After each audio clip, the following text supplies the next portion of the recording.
Within the FPS scene, there is a diverse selection of movement mechanics and character abilities.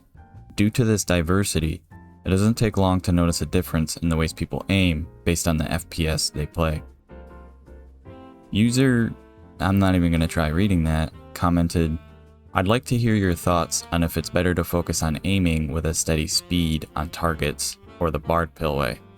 Looking at Valorant players, they generally have very steady and smooth ways of aiming, but CS seems more flick and micro adjust oriented," which brought this topic to my attention.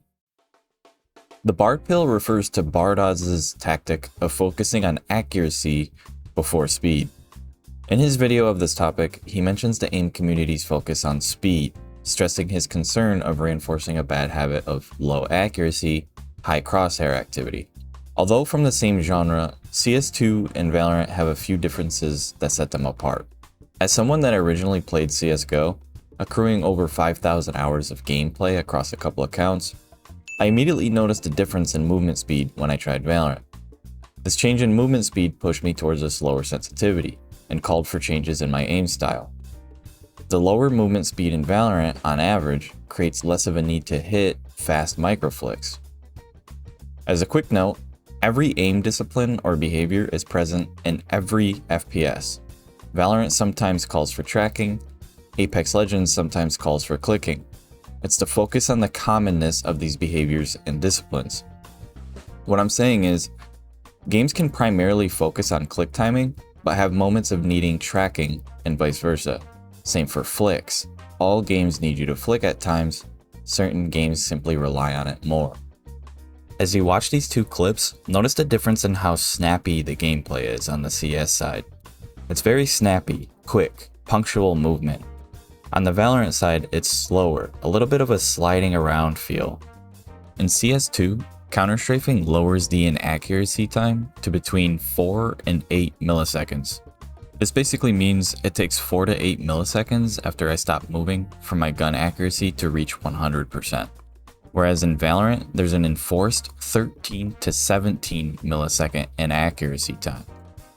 This enforced time sounds very small, but if we watch this clip from research done by Microsoft, we can see that even a few millisecond increase makes a world of difference in how we perceive movement.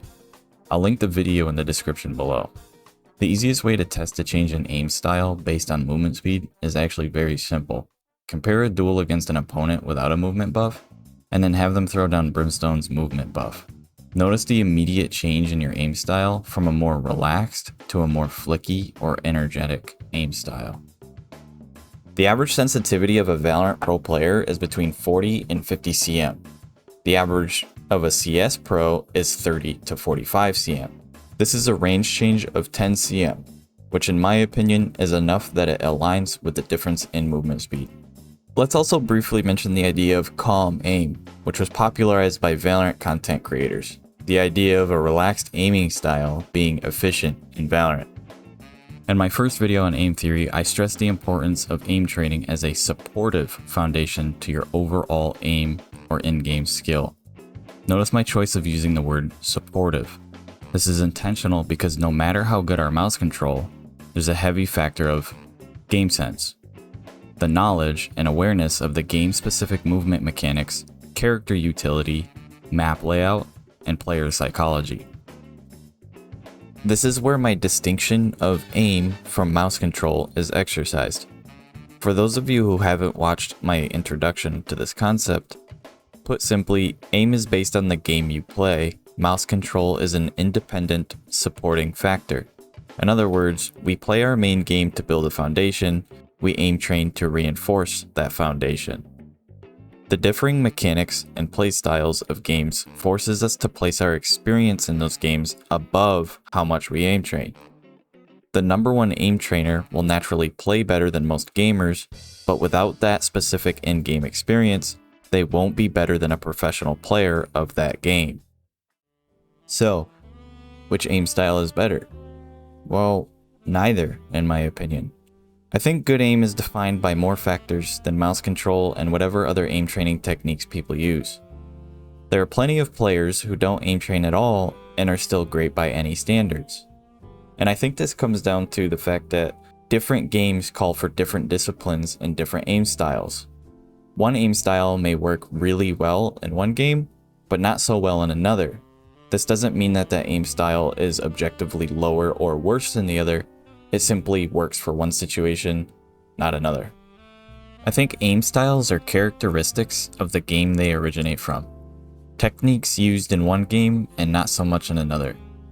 Techniques like BardPill or using metronomes are simply that, techniques. No matter how much we're told or learn from watching or reading, we have to play and get good at the games we want to improve in. Aim training is a passion and an art style for those of us that see it that way. I look forward to the many more videos I plan to create for all of you, as well as putting all of our perspectives together and progressing the world of aim theory. As always, thank you for watching. I'll see you in the next one.